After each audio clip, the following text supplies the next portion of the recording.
And then remember that insulin is often released by the taste of sweet. It's enough that you taste sweet to release insulin, and when you release insulin, the higher insulin causes you to be more insulin resistant because you get more insulin resistant. So one of the things that we do in phase one is we take you off everything that tastes sweet and even most carbohydrates. So you're only getting 20 grams a day, which isn't enough to live on, so that your insulin levels drop low, so that you can start burning fat for energy, and then you can start using fat.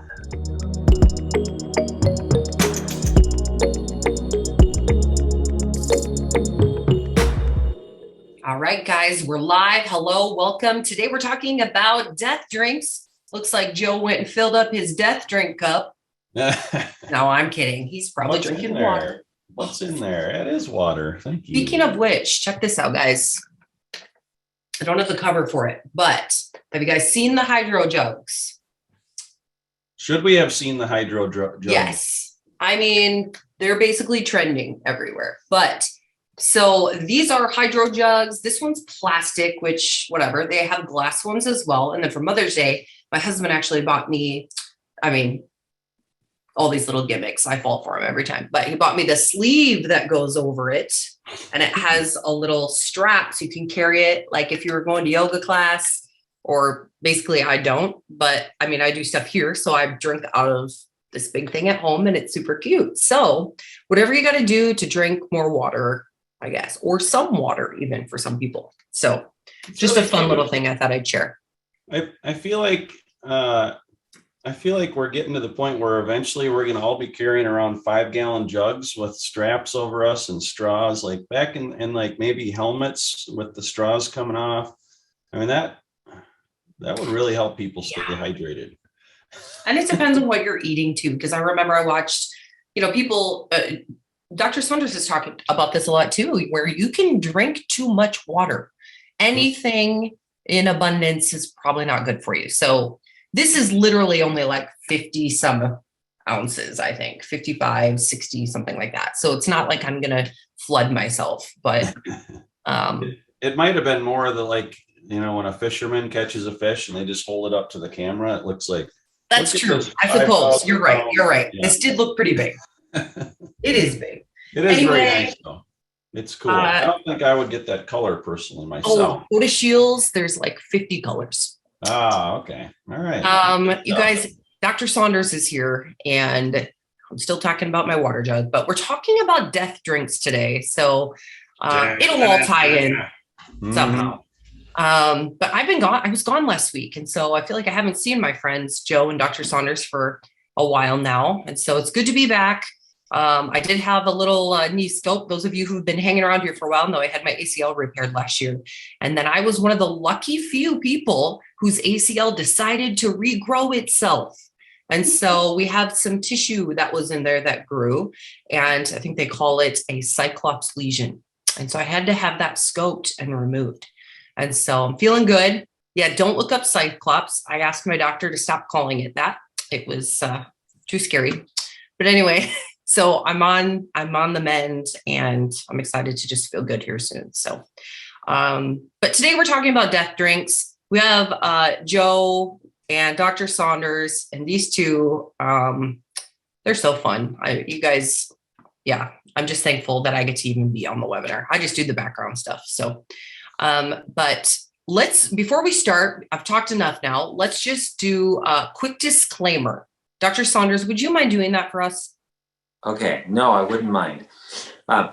The information that you get here is to help a general audience. So everything is for people generally and might apply to you and might help you, but it might not apply to you. So when you get Leslie telling you to drink more water and you take that as medical advice and you're overhydrated and you depleted of sodium and you pass out, you can't blame it on her, okay? That's all we're saying. I mean, just try it, right? No, don't. Okay, so thank you. I appreciate that. One of the things that comes up a lot on nearly every episode is where someone asks, can I drink a sugar-free drink? Or can I have this sugar-free something? Or can I still drink my juice? And so today we're going to talk a little bit about, we've titled it Death Drinks. And so as someone who has a type 2 diagnosis, let's chat about what some of these drinks are, what is okay to have, and what is happening to your body when you're drinking these. Okay, so the funny things that we do in society, you know, you got a hamburger and a French fries and then a large Diet Coke, right? And that's why the Diet Coke? Well, because I don't want to have like all that sugar. So what does that mean? I mean, but what can we do about that? Well, when you're drinking anything with taste, especially if it has a sweet taste, anything that tastes sweet can cause you to increase insulin production. And so there's a neotane, which is an aspartame derivative. It was too toxic to be used in humans, but they use it in cows because it is like 10,000 times sweeter than sugar. It's like super duper duper sweet. And they can use very tiny amounts of it, and they put it in the cow's feed when they're eating so that they make more insulin, because insulin's a growth hormone that make them fatter.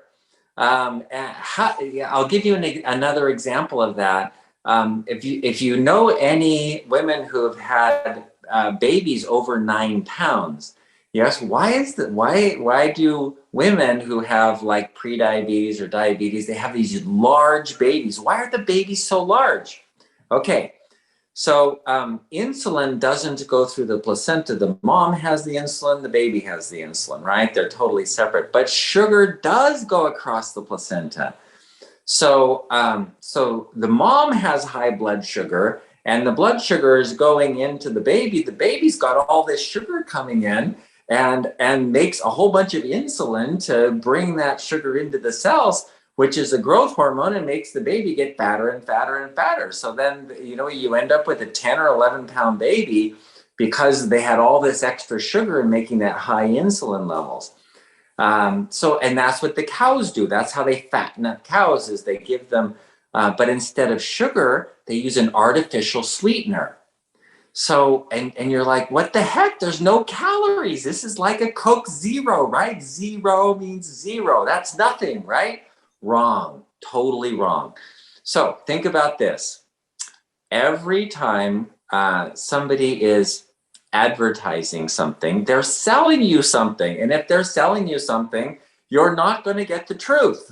That's just the way life is. It's always been that way. If you look at, what was that famous line in the movie? You're either, let's see, darn, or they're trying to sell you something, whatever. So the point of what are the death drinks? It is those drinks that make you worse or that lead to death. So, for example, the cows. Why do they give the cows this neotane that is super sweet and raises their insulin levels, and it's toxic? Well, because you know what, the cows are going to be slaughtered pretty soon anyway, so that's not a big deal. So since you're not going to be slaughtered soon, you want to avoid these kinds of things. So, for example, the Pepsi Cola company a long time ago in the 1970s, they wanted to see a definitive study about how their artificially sweetened diet soda could help people to lose weight. So they compared water to regular sugar Pepsi compared to Diet Pepsi. So guess what happened? They gained weight with water, they gained more weight with the sugar, and they gained more weight with the Diet Pepsi. They never published the study because they didn't want anybody to know that was the real thing. So the reality is that every study that's ever been done has shown diet drinks increased by between 20 and 60% increase your weight. That much more. It's not just like 10% or 2%. It's a lot more.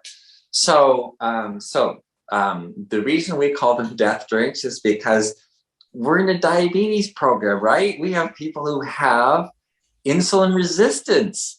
And so if you're going to drink anything, for heaven's sakes, avoid diet drinks. So that would be like number one across the board, just avoid diet drinks. And then number two, avoid sugar drinks.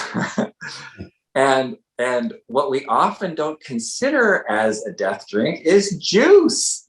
And you think, well, juice, that's good for you, right? It's got vitamin C. Well, tiny bit, because when they package the juice and heat it up, so pasteurize it, it destroys most of the vitamin C anyway. So you're not getting all those benefits. You're better off eating the orange than drinking the orange juice. So, and then a lot of them, most juices are concentrated, which means they take all the water out, and so they're heated, they're processed. This processing is something that affects the sugar, and one of the things they're looking at is all of the sugar. And so you're getting a lot of sugar with juice, especially if you didn't squeeze it yourself, or it's not one of those fresh squeezed juices from the store. If it's in a bottle in the dairy case and it says, fresh squeezed or whatever, they even have additives. I was reading this really interesting about how they take an orange and they take every chemical out of the orange, and they like test it for flavor and everything, because what they want when you go and buy that fresh squeezed orange juice in the store, they want consistency. They want it to taste the same every single time. Well, if you've ever had oranges don't taste the same every time. Sometimes you get a really good one and it's like super sweet. Wow, this is a really good orange. And then you get another one that's kind of bland, and every orange is a little bit different.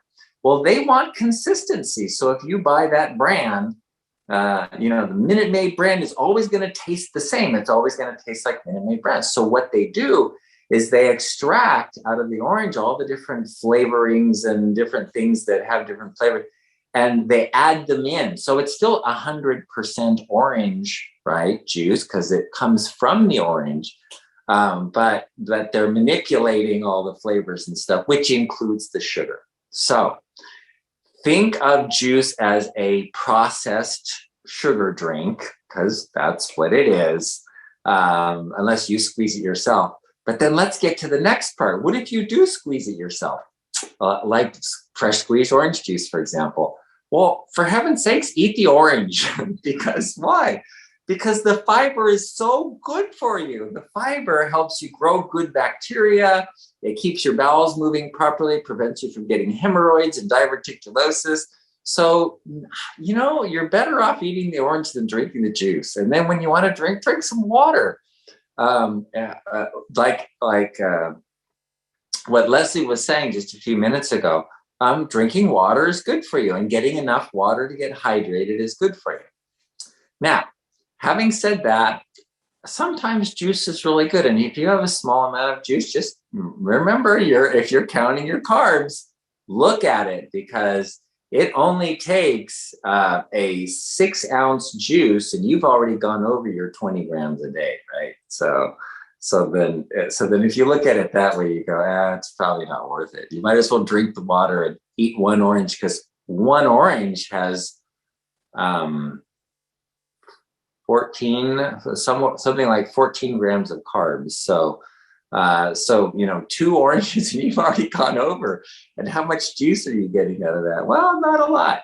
So just to consider drinks, because a lot of people don't count their drinks as calories, or as especially if it's like a 0, like has no calories in it, drink, artificially sweetened drinks. count them. They're not healthy, especially if you already have insulin resistance, because they do raise insulin levels in most people. Now, it's true that some people tolerate them well, and some people aren't as sensitive to them and they don't release a lot of insulin. So that's where we get to that disclaimer to say it may apply to you and it may not apply to you. And you may want to test it if you say, gee, I really, my brother did that. I took him off Diet Coke because he just would drink one after another after another. I said, dude, you got to stop that. So he did. And then he went back to it later and he goes, I still like it. We do have a lot of questions, and this comes up always as well. We're talking about artificial sweeteners and what they can do. What about the sweeteners that maybe are what people consider to be artificial sweeteners? Maybe the more natural.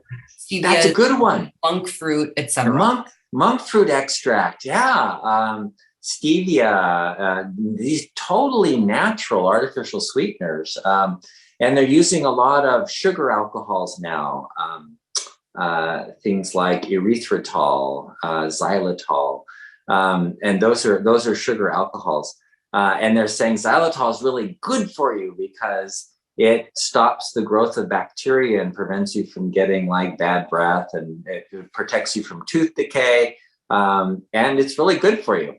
But what they're not saying is those sugar alcohols or sugar substitutes, they go into your large intestine, and the bacteria take them up but can't use them, and they become toxic. So you're actually getting rid of good bacteria in your intestines by having these things that go into the small intestine. If you eat too much of it, you even get diarrhea from it. So a lot of the sugar substitutes, sucralose being one of them, they go into the large intestine and they deplete your good bacteria that you want. So that may not be a good choice. And then remember that insulin is often released by the taste of sweet. It's enough that you taste sweet to release insulin, and when you release insulin, the higher insulin causes you to be more insulin resistant because you get more insulin resistant. So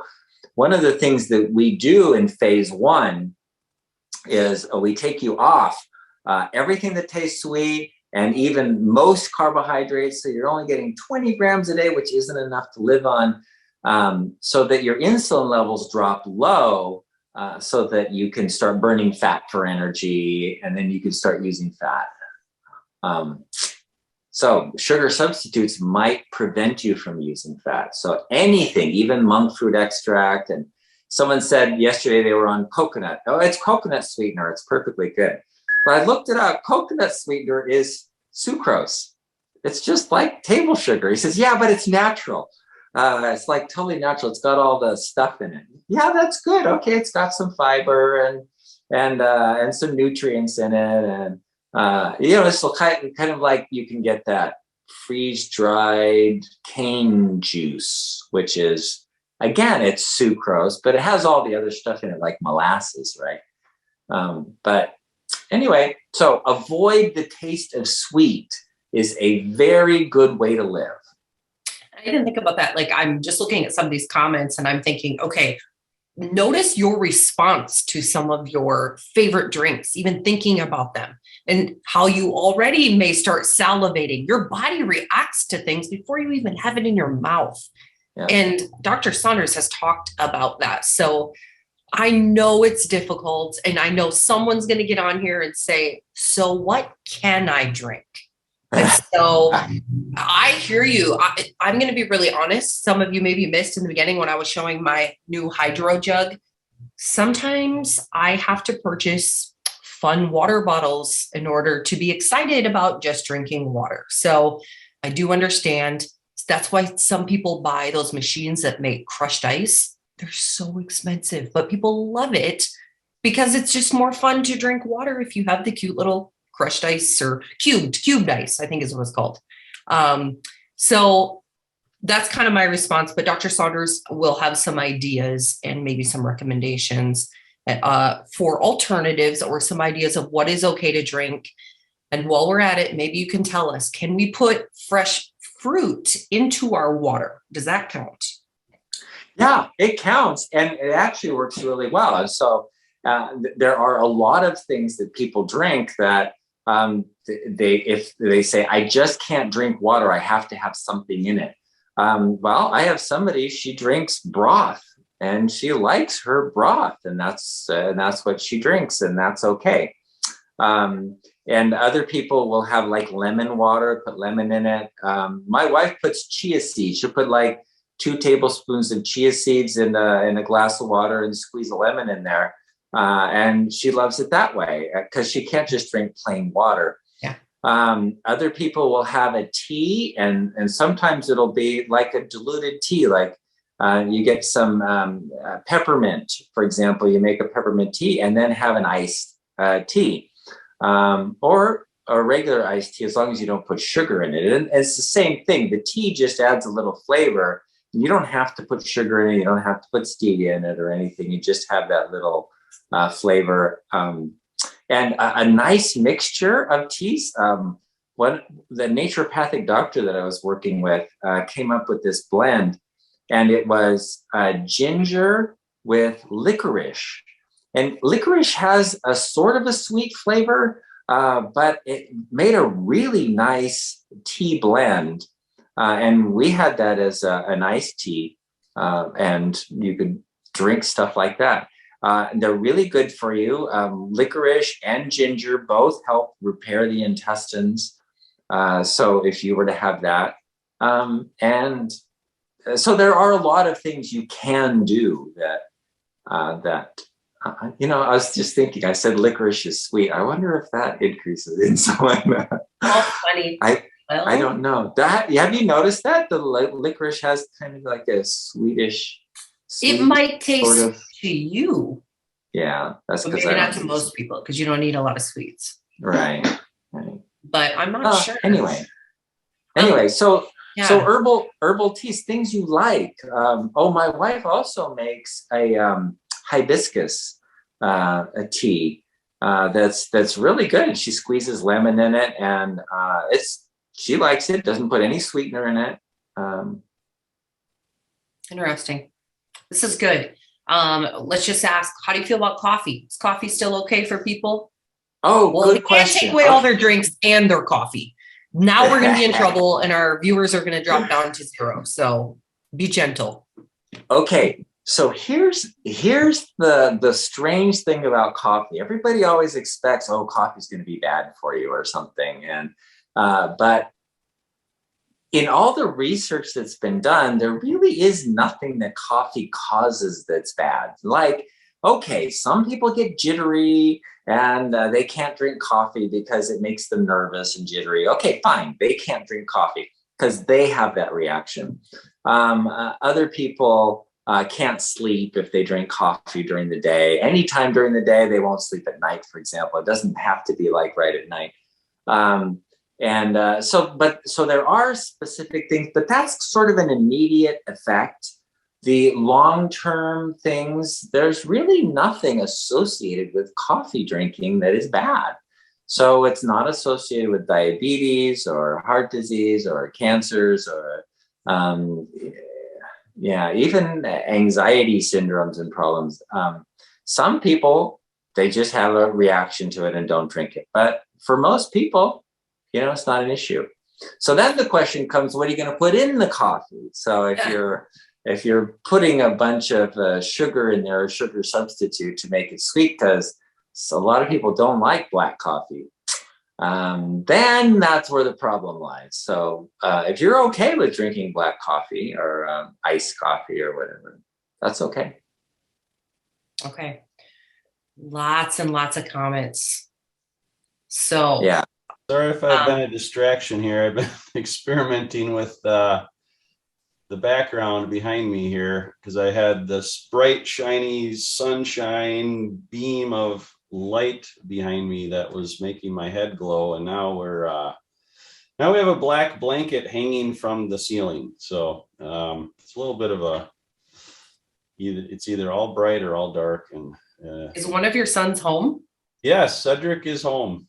Yeah. Well, he should say hi. He helps with these videos, guys. Come on in here, Ceddy boy.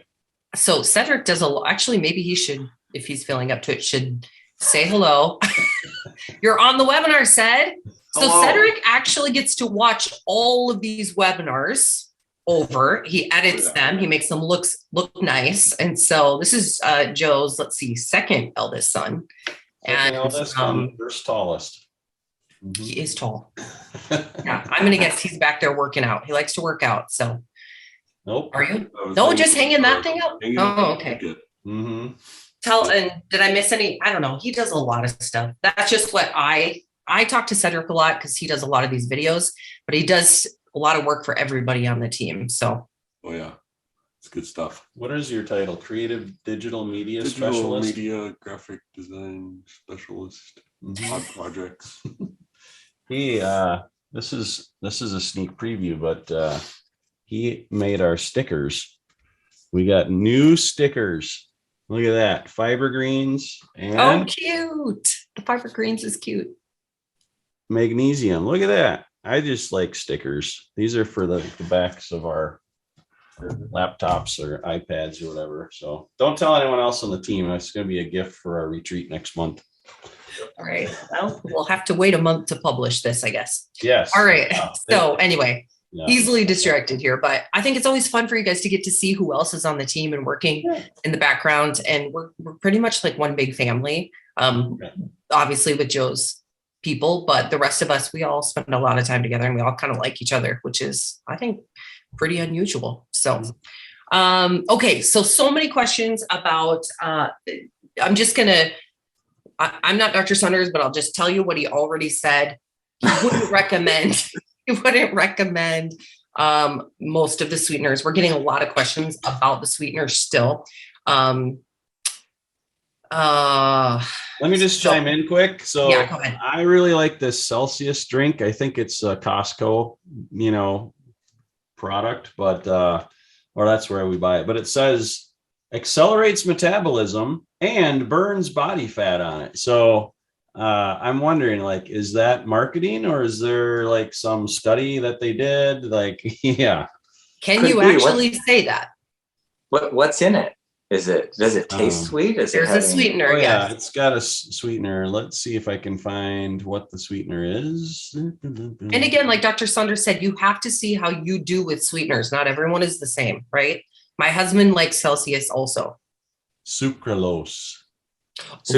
Yeah. Sucralose. So sucralose may increase insulin levels and cause a problem, but it also goes into the large intestine and kills certain bacteria that take it up and can't use it for energy the same way you can't use it for energy.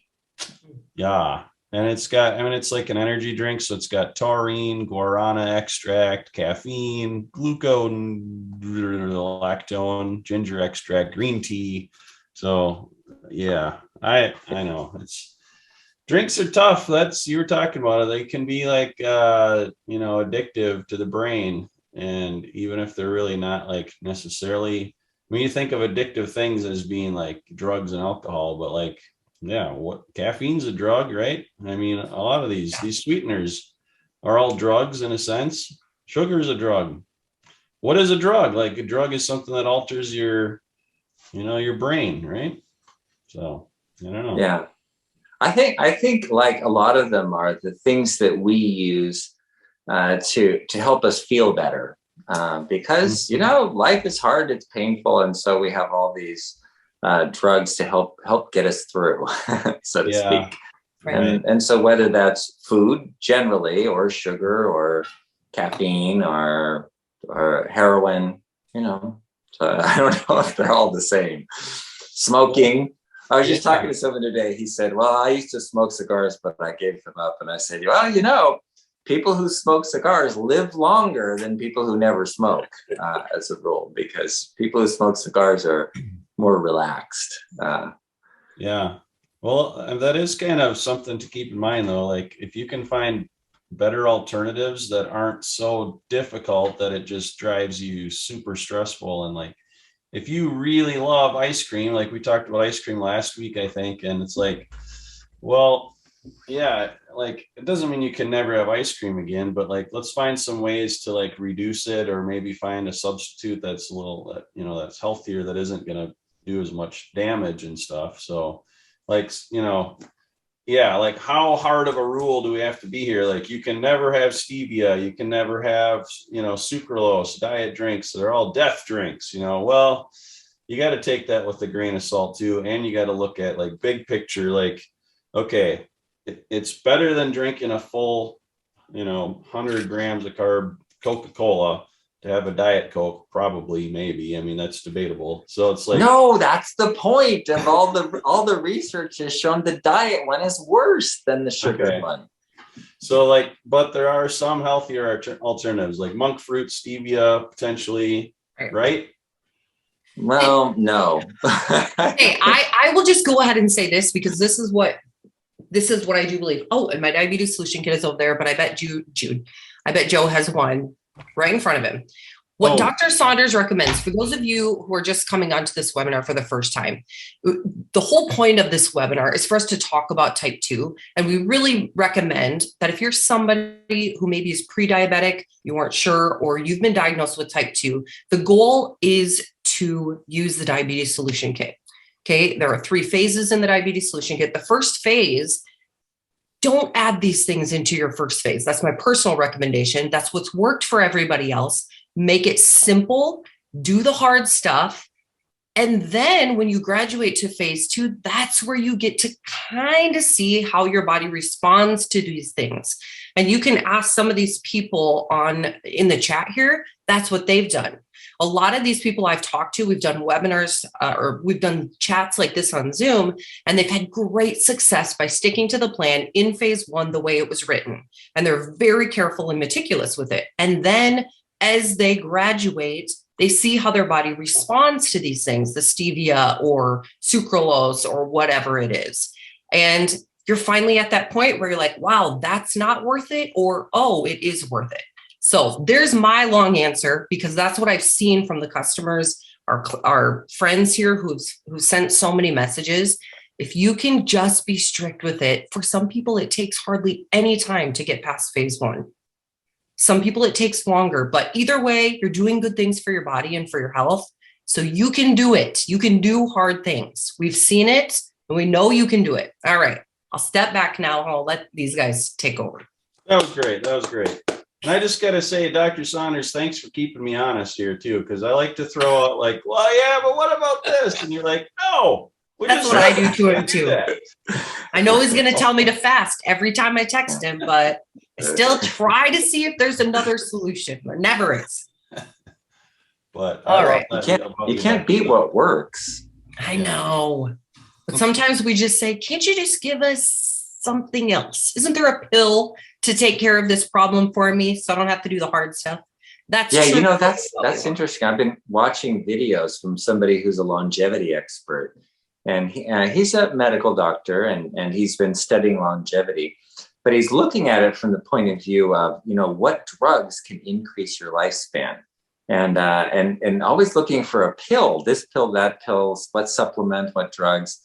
And it's just an interesting point of view, because my point of view is, how can we get off of these drugs and live a longer life? Because essentially all the drugs are toxins anyway, to some extent.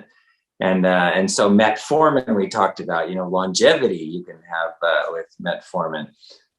But remember that it is still a mitochondrial toxin. So it may not be the best way of doing that. Today's Fixed Blood Sugar webinar is sponsored by Synachroma, our best-selling advanced blood sugar support formula. Now, thousands of people around the world are taking Synachroma every day as part of their program to fix their blood sugar using natural ingredients that simply work. Now, Dr. Saunders formulated Synachroma to meet key nutritional deficiencies that most people have unknowingly suffered from for far too long. With Synachroma, you get a blend of 6 key ingredients.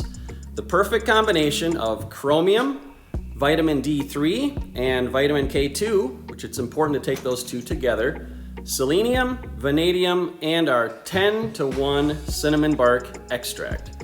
Now, if you're not already using Synachroma, I highly recommend that you give it a try and see how it helps your energy, your weight, and your blood sugar numbers. You can get Synachroma at bartonnutrition.com or on Amazon. If you get it at bartonnutrition.com, you can enter the coupon code webinar25 and you'll save 25% off at bartonnutrition.com. But I realize some people like to go to Amazon as well. So anyways, Synachroma, highly recommend. Now let's get you back to the Fixed Blood Sugar webinar.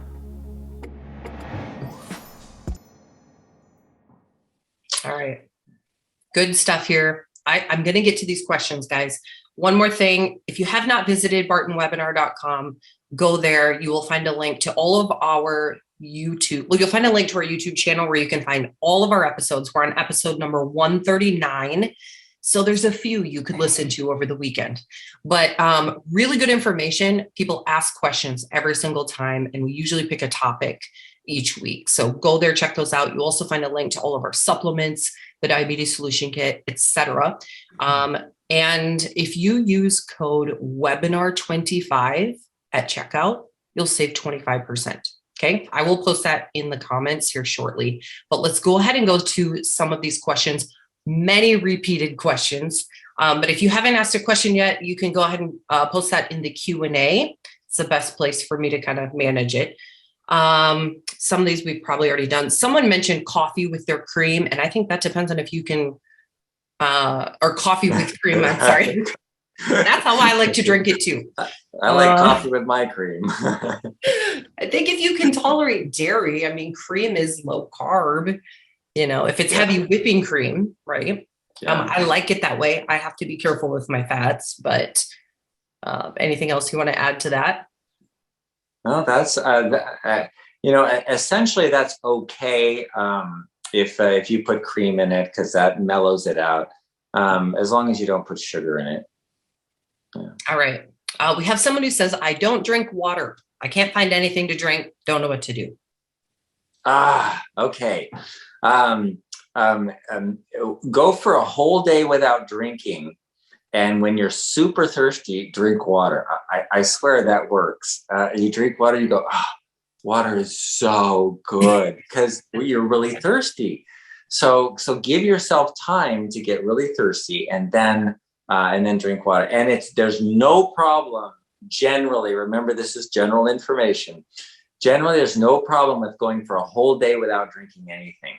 So then the next day when you're super thirsty, you go, I'll just, and then you have a glass of cold water or something. You go, okay, water. And you drink it down. Then you'll love water after that. Yes, I agree. Okay, how does fruit sugar in drinks affect blood sugar opposed to regular white sugar? And then the second question is, So fruit sugar mostly is sucrose or glucose, and then some of it is fructose. Fructose is handled differently, but one of the problems in type 2 is that people get fatty liver from fructose because fructose is processed differently than other sugars. It's not like glucose that insulin has to bring in. It's used more like a fat. So even then, fruit sugar, if it tastes sweet, you're probably going to release insulin, and you're probably going to increase your insulin resistance. And then you're going to come back and say, gosh, I've been on phase 1 for 6 months and I'm still not getting any better. And then you'll have to go through all the details of, okay, what are you eating? What are you drinking? And you're having your diet, whatever, or your stevia. I just saw it pop up. Somebody asked, you mean I can't have stevia? Well, check it out to see, because you may find that stevia is still increasing your insulin, and you may not want to drink that. You may have better results. I had a woman who she was actually fasting, doing a bone broth cleanse she was up to 2 weeks, and she'd only lost like 4 pounds. And I told her she was going to lose a pound a day. And she's like, I don't get it. I'm doing everything right. And then she talked about her coffee in the morning, and she was putting just 4 drops of stevia in her coffee. we took the stevia out, and she just like boom started doing really well. So you may find that the stevia can block it, or anything that tastes sweet, even fruit sugar. And then a question is 28 grams of carbs too much in 8 ounces? 28 grams of carbs in 8 ounces. Yeah, that's a lot. You know, you think about your limit for the entire day is 20 grams. You've already gone over your limit in just an 8-ounce drink. Yeah, that's a lot. Okay, another question. So should I not use stevia, which I think we just talked about? Yeah, don't. Yeah. Okay, Jerry says, I've been on the program for a month. I got my blood sugar down to under 100 fasting fairly quickly. Under 100 fasting fairly quickly, even averaging 100 or under. I'm seeing a trend that is trying to go up. Following the protocol, is this something that can happen? Yes. Okay. So sometimes it's like a thermostat in your body, right? The autonomic nervous system is thermostat for everything, but not just for body temperature, but your blood pressure, your breathing, your oxygen level, your pH, your acid level, and your sugar level. So if your sugar level should be like between 70 and 90, or 4 to 5 if you're in Canada, then it resets to higher. Then as it drops below that, as you start getting below, like, let's say, I don't know, 120 or whatever, in this case, 100, then your pancreas says, oh no, we're dropping too low, and releases glucagon, and glucagon says, make more sugar. So the liver starts putting out extra sugar, and then your blood sugar goes up. You're like, what the heck? I didn't even eat anything. But it's just because you're dropping low. Don't worry about it. The doctors tell you that you're so narrowly focused on the blood sugar that you forget the big picture of you're lowering insulin resistance. So you have to allow that blood sugar to get low several times until the thermostat starts dropping down into the normal range. So that 70 to 90 or 4 to 5 range. All right. Let's see. Okay. Oh, we got a lot of questions. I know we're talking about drinks today, but I want to know how to manage blood glucose and blood pressure at the same time. Is there any medication I can take in addition? I'm on Synachroma. Blood glucose is going down, but what can I do to reduce blood pressure, please? Okay, great question. So the first thing is to know why you have high blood pressure. But since you're working on the blood sugar, stay with that for now, because high insulin levels will raise your blood pressure too. So as your insulin comes down, the insulin resistance is reduced, which is the ultimate purpose for the diabetes solution kit. So as your insulin resistance decreases, then your total insulin level should go down. And so a fasting insulin level of between 3 and 6 is optimum. And so if you're down there, and your blood pressure should come down to normal. If it doesn't, then you have to start looking for other reasons for the blood pressure being high. And sometimes that's as simple as stress. Sometimes it's high cortisol levels or kidney issues or whatever. So you may have to look for why, but don't worry about it. Just keep working on the blood sugar, get the insulin resistance down, and you may find that the blood pressure comes down naturally. You won't need any medications at all. Okay, good stuff. And I think the Garcias are on, and I think that was a question that Vilo had a few weeks ago. And so if you're on, let me know how that is going for you, because I know you are having amazing success, and that was something you had been asking about. And so I'm going to give you an update from them. Here's their update. Let's say they are 60 days in, and these are their blood sugar fasting numbers. So Barbie's morning fasting numbers are consistently between 100 and 120 for the past 15 days. She started off well over 300 plus and taking 1,000 milligrams of metformin daily. So that is a dramatic, amazing change. Congratulations, Barbie. I just love these updates. And then Vila has morning fasting numbers are consistently below 100, finally, for the past 10 days. And he started off between 180 and 200 and taking 1,000 milligrams of metformin daily. So just awesome, just rock stars at this. And they'll tell you they followed it to a T and they are having wild success. So if you haven't purchased your diabetes solution kit or want to see what it is, you can find that at bartonwebinar.com. And I said I'd post that and I did not do that, so I will. Okay. Here we go.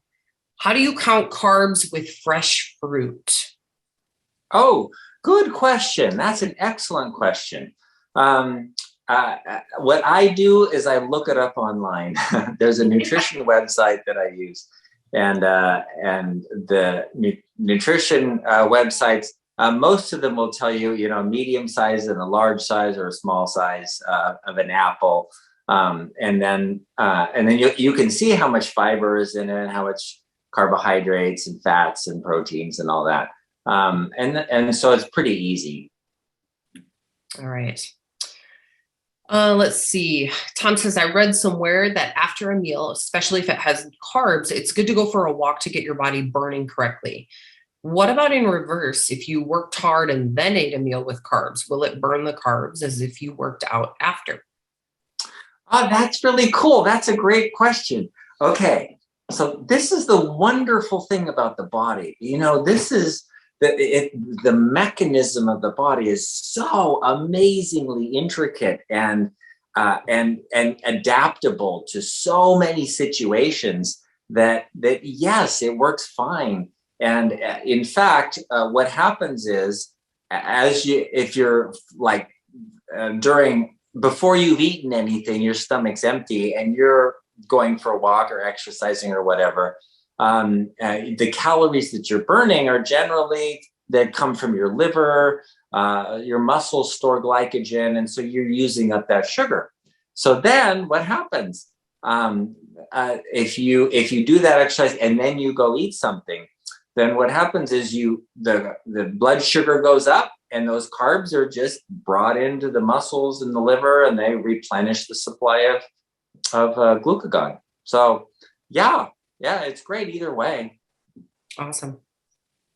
The Yoders are on, and I had a wonderful chat with them, so I'm happy to see them on here. Doris is asking, what about flavored waters with nothing else added to it? I've seen those. What is that flavor? Where's it coming from? I've seen those where they have like a little bit of juice in there or something to flavor it. It says natural flavors.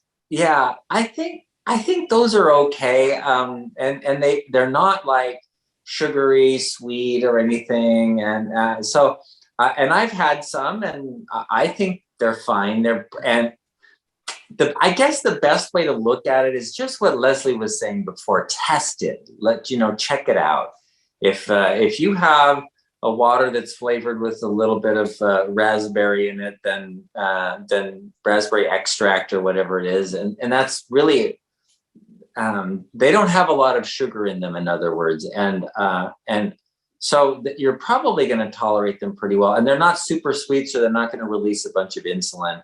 So it seems like that would be okay, but like Leslie was saying, test it to see if that works for you.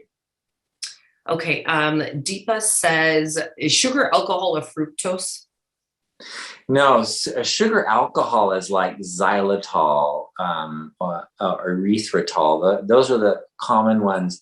And those are, instead of the OS, they have an all on there. They have an alcohol attached to them, which makes them undigestible by our bodies. Our bodies can't digest these sugar, and they are sugars actually, but we can't digest them. We can't use them.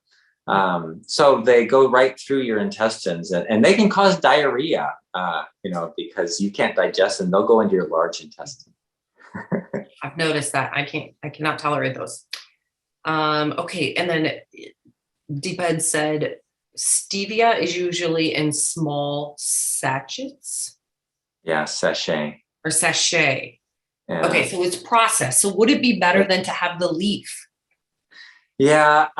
Okay. The answer to that question is still the same thing, and that is the taste of sweet causes a lot of people to release extra insulin and causes them to be more insulin resistant. So even like why does the Diet Coke or was the Diet Pepsi cause people to gain more weight than people who have regular Pepsi? And part of the answer is the excess insulin causes you to, insulin is the hormone, it's the only hormone you have that will tell your body to make more fat, make more fat, make more fat. So you have the signal from the artificial sweetener saying make more fat. Even though there's no direct calories in there, you get calories from other sources and you're making more fat. So it's still not a good idea. For stevia, I know it in some people, it makes a big difference. Other people, it probably doesn't. I've seen the research that shows there was last year, a study published about how artificial sweeteners don't increase insulin. But they do increase insulin resistance. And the way the study was done was kind of sketchy. So I don't know. Okay. Connie says, so I have to give up my sugar-free popsicles. Yes. She was laughing out loud. Sorry. The information is really good. But okay, let's see. Another good question here from Jerry. How do you feel about adding essential oils like lemon or peppermint or lime or any of those to something that you drink? Now remember, well, yeah, go ahead. That's an interesting thing. That would add flavor or at least aroma, and at the same time, like, you know, a drop of peppermint in. That sounds actually pretty good.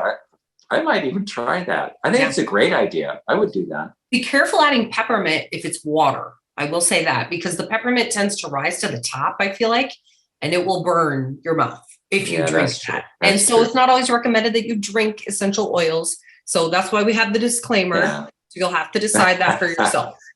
Okay. Can I tell you a story? One of our friends called my wife, who sells essential oils, and said, what do I do? My son's been really sick for a long time and I need to get him well really fast. Do you have any essential oils for that? He goes, yeah, oregano oil. It's great. Give him some oregano oil.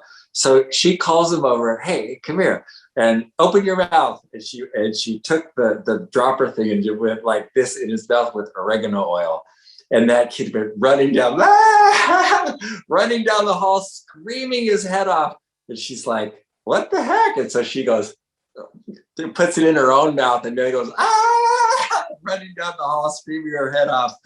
Yeah, essential oils are powerful. They're strong. You have to be careful. Especially oregano and peppermint. Yeah. And peppermint. You want to smell like an Italian restaurant, just put a little oregano oil on you. It is powerful, though. They can do some pretty amazing things if it's used correctly. Oh, by the way, the kid did get better. The next day, he was all better. I bet. That killed everything that was happening. Yeah. Let's see. Oh, this is a really good comment from our friend Aileen.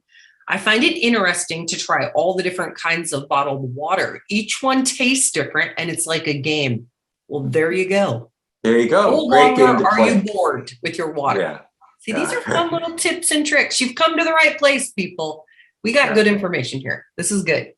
All right. Deepa says the licorice does tend to raise. I wonder if you meant blood sugar instead of blood pressure. I could have gotten that wrong.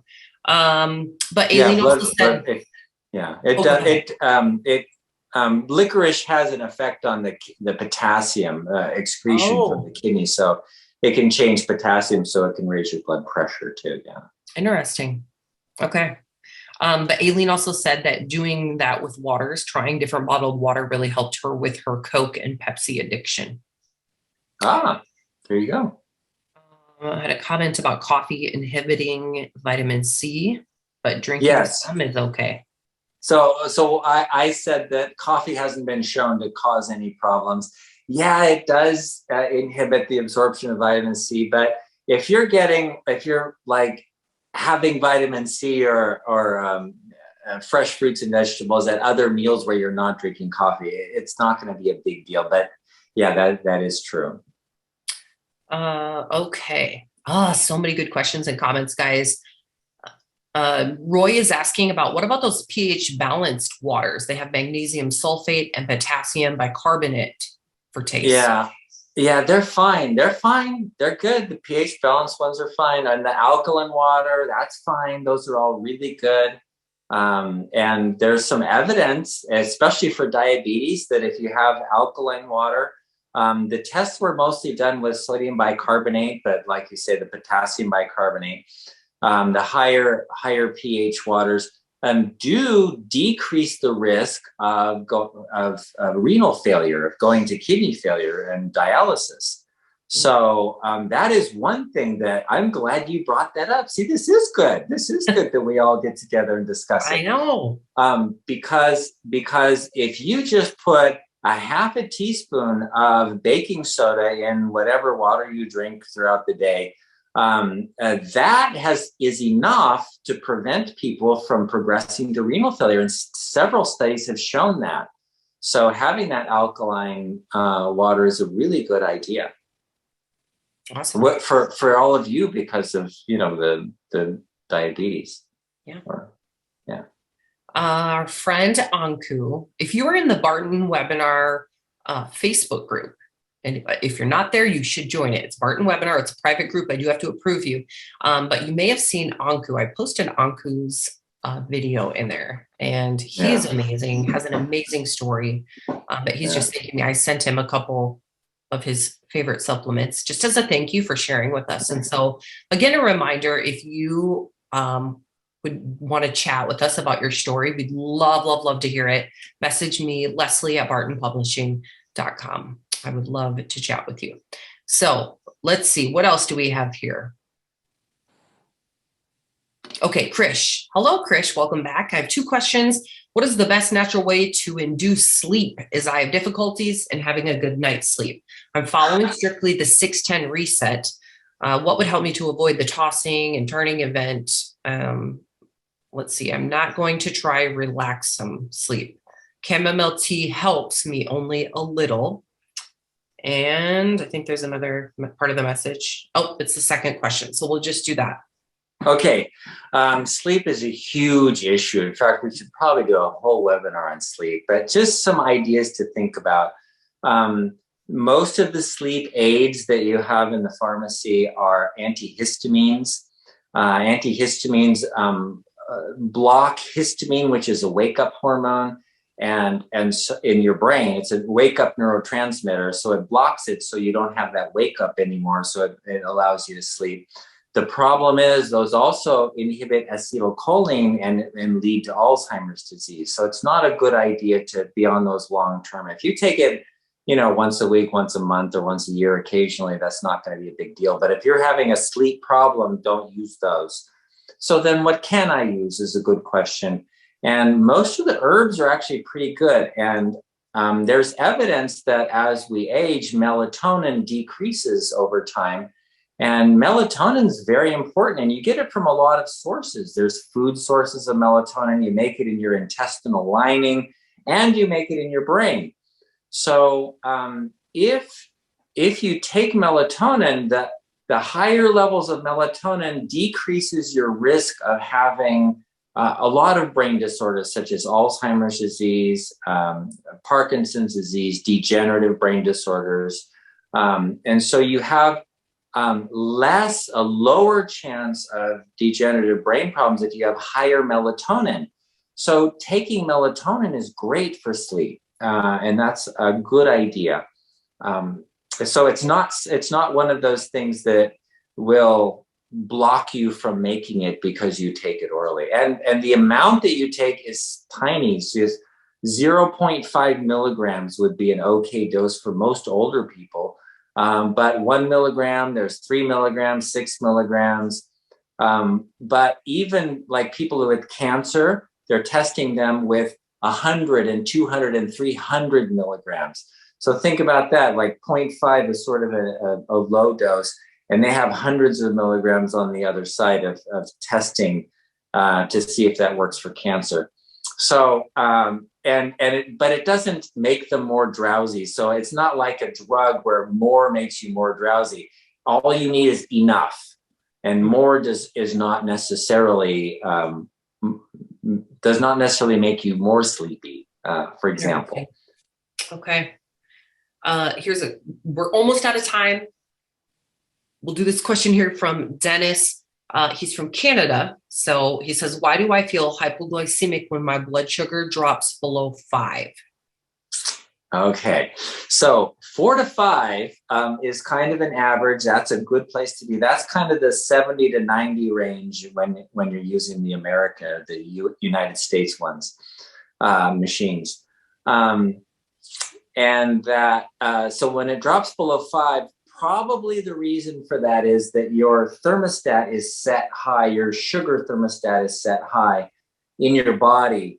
So, so that as you drop below the low one, then you start getting symptoms of hypoglycemia. And so that thermostat needs to be reset. And the best way to reset it is actually fasting. And so if you're not eating, intermittent fasting, they actually did a study on rats where they were able to reset their thermostat down to 40, where they're like running around these rats at first for days, for 3 days with their blood sugar of 40, they were like, laying around doing nothing. And then on the 4th day, they're up, they're running on the treadmill and they're doing all their stuff and they're just eating and acting like rats. They check them, they're still 40. So, you can reset it, but as far as I know, the only way I know to reset it from the research is fasting. Today's Fixed Blood Sugar webinar is sponsored by Synachroma, our best-selling advanced blood sugar support formula. Now, thousands of people around the world are taking Synachroma every day as part of their program to fix their blood sugar using natural ingredients that simply work. Now, Dr. Saunders formulated Synachroma to meet key nutritional deficiencies that most people have unknowingly suffered from for far too long. With Synachroma, you get a blend of 6 key ingredients. The perfect combination of chromium, vitamin D3, and vitamin K2, which it's important to take those 2 together, selenium, vanadium, and our 10-to-1 cinnamon bark extract. Now, if you're not already using Synachroma, I highly recommend that you give it a try and see how it helps your energy, your weight, and your blood sugar numbers. You can get Synachroma at bartonnutrition.com or on Amazon. If you get it at bartonnutrition.com, you can enter the coupon code webinar25 and you'll save 25% off at bartonnutrition.com. But I realize some people like to go to Amazon as well. So anyways, Synachroma, highly recommend. Now let's get you back to the Fixed Blood Sugar webinar.